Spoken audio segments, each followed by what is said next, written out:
Assalamu alaikum wa rahmatullahi wa barakatuh.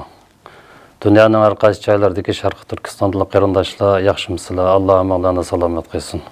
Men tuvanda Xitoy hukumatining razil siyosatining qurboni bo'layotgan bevosita tuqqanlarimdan guvohlik bermoqchi. İsmim Emrullah Habibullah, Gulcanahiya Rozmetiz kentidan. 1995-yili o'qish sababi bilan Pokiston va Misrga chiqib, 97-yil Saudiya Arabistonga berib, shu yerda yerlashib qolgan. Shu yerda yashab keldim. 2016-yilninki o'ttirlariga qadar men vatandagi urug' tuqqanlarim bilan aloqalashib, normal ko'rishib turgan. Hozir 2 yil bo'ldi.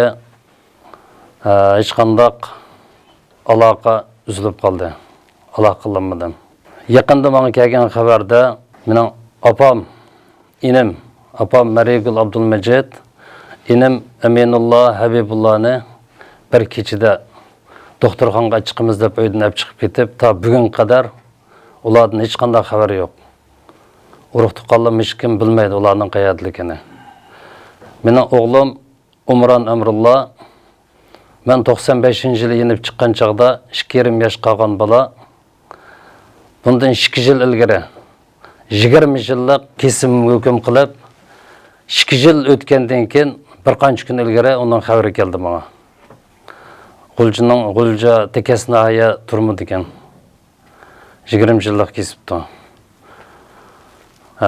Undan ilgari 1961-yili mening buvam Abdulmajid Tahirni Xitoy hukumati tirik Ot shahrining Qarajul deydigan bir yezida tirik tog'ning bag'riga hukm etgan. 1961-yili.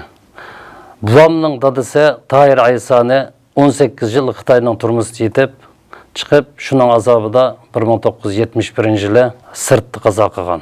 Men yuqoridagi urug' tuqqanlarimningki Xitoy hukumatining shunday razil siyosatining qurboni bo'lib, ig'ir uqubatlarni, ig'ir jazolarni ko'rayotganligidan guvohlik beraman.